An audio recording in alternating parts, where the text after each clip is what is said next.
മറ്റ് വാർത്തകളിലേക്കാണ്. ഇടുക്കി ദേവികുളത്ത് പുതിയ lions club രൂപീകരണവും ഭാരവാഹികളുടെ സ്ഥാനാരോഹണവും നടന്നു. ലയൺസ് ക്ലബ് ഇന്റർനാഷണലിന്റെ 44 വർഷം പഴക്കമുള്ള മൂന്നാർ ലയൺസ് ക്ലബിന്റെ നേതൃത്വത്തിലാണ് ദേവികുളത്ത് പുതിയ ലയൺസ് ക്ലബ്ബ് രൂപീകരിച്ചത്. TNU ഓഡിറ്റോറിയത്തിൽ നടന്ന രൂപീകരണ യോഗം lions club district governor Rajan N. Namboothiri നിർവഹിച്ചു. സാമൂഹിക സേവന രംഗത്ത് 44 വർഷം സജീവമായി പ്രവർത്തിച്ച കൂട്ടായ്മയാണ് lions Club Munnar. Munnar lions ക്ലബിന്റെ നേതൃത്വത്തിലാണ് ദേവികുളത്ത് പുതിയ ക്ലബിന് തുടക്കം കുറിച്ചിരിക്കുന്നത്.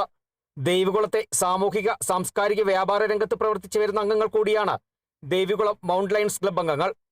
സാമൂഹിക സേവന പ്രവർത്തനങ്ങൾ സംഘടിപ്പിക്കുക, ക്ലബ് അംഗങ്ങളെ നേതൃനിരയിലേക്ക് ഉയർത്തുക, അതിനുള്ള പരിശീലനങ്ങൾ സംഘടിപ്പിക്കുക എന്ന ലക്ഷ്യത്തോടെയാണ് ലയൺസ് ക്ലബ് പ്രവർത്തിച്ചു വരുന്നത്. മൂന്നാർ TNU റിസോർട്ട് ഓഡിറ്റോറിയത്തിൽ നടന്ന ചടങ്ങിൽ പുതുതായി രൂപീകരിച്ച ദേവികുളം മൗണ്ടൻ ലയൺസ് ക്ലബിന്റെ ഉദ്ഘാടനം lions club 318C district governor Rajan N. Namboothiri നിർവഹിച്ചു.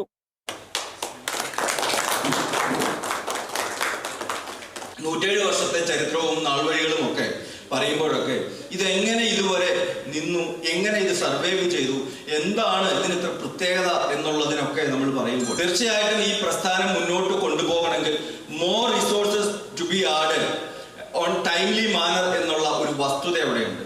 അതുകൊണ്ട് തന്നെയാണ് ഗ്ലോബൽ ലീഡർഷിപ്പിന്റെ ഏറ്റവും പരമപ്രധാനമായ ഉത്തരവാദിത്വം മെമ്പർഷിപ്പ് ഗ്രോത്ത് ആണ് എന്നുള്ള ഒരു തിരിച്ചറിവ് കൊണ്ടാണ് കൂടുതൽ മെമ്പേഴ്സിനെ ഇതിലേക്ക് അട്രാക്ട് ചെയ്യുവാനായിട്ട് ശ്രമിക്കും. അഡ്വക്കേറ്റ് ആൻഡ്രൂസ് മാത്യു പ്രസിഡന്റും വിനോദ് സെക്രട്ടറിയും മണി ട്രഷററുമായുള്ള 21 അംഗ ഭരണസമിതിയാണ് ദേവികുളം ലയൺസ് ക്ലബിൽ ചുമതലയേറ്റത്.